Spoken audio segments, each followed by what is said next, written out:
As part of the U.S. President Donald Trump's clampdown on immigration earlier this year, Abrego Garcia, who is or was a resident of the state of Maryland, was mistakenly deported to El Salvador, spending time in the country's notorious high-security prison.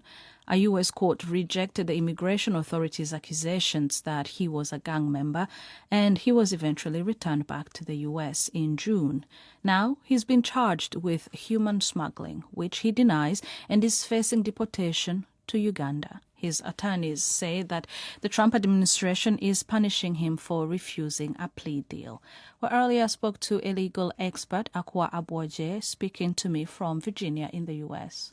The judges, I believe she's Judge Zenes, and she gave an oral order after reviewing the writ of habeas corpus, and she said that Abrego Garcia should not be moved from Virginia, where he's currently detained, and he should also not be deported.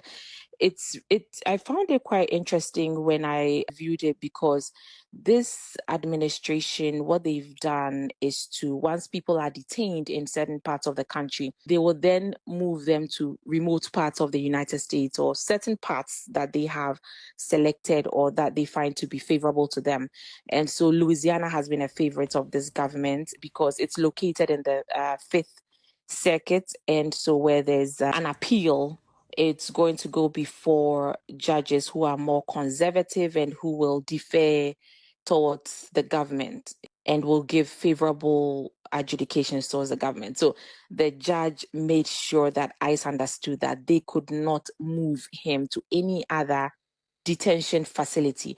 Another strategy that the government is using is that, obviously this is called forum shopping, right? Meaning you select the court or the jurisdiction which could look favorably to your case. And one of the reasons they are doing this is to give them an upper hand in terms of legal strategy. Because when you remove a detainee from his community, you take him far away from where his attorneys are, where his family or community support is, then it becomes harder for the detainee to fight back, because he may not have access to his attorney. It becomes difficult for his attorney to communicate with him via telephone or via Zoom. The attorney may not be able to travel all the way to where he is. His family is far removed, and it becomes a little difficult for him to put together his evidence or even deliberate with his attorney to come up with strategies to help his case.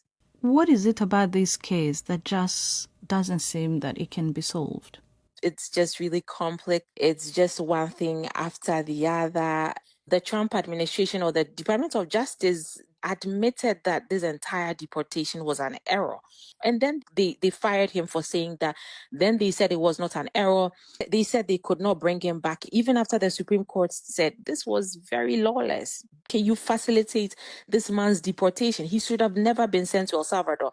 Then instead of just admitting their mistake, they just started to dig into his past, looking for things to justify their narrative. Everybody makes mistakes, and it's okay to admit your mistake. They said that, the gang that Abrego Garcia was even afraid of in El Salvador no longer exists. And then they dug up a couple of protection petitions that had been filed by his wife, apparently in 2020, stating that he was a violent man. But none of those things were relevant to the fact that they did not have a valid removal order for him, and so they should not have sent him there. If you look on even the Department of Homeland Security website, on April 30th, they posted that the wife of Abrego Garcia, the so-called Maryland dad, is somebody who's, violent and all of that. And so it just seems really retaliatory, instead of just moving on and perhaps restoring him to a status quo. He's been separated from his wife and 3 minor children. All these 3 children have, they are special needs children according to the reports, and they've apparently been separated for over 160 days now. And instead of trying to just restore this man back to his family, it just looks like it's just a never-ending quest for justifying that error that was made. Akwa Aboje there, who is a legal expert, speaking to me from the US. This is Newsday here on the BBC World Service with James and Vic. Do stay with us if you can.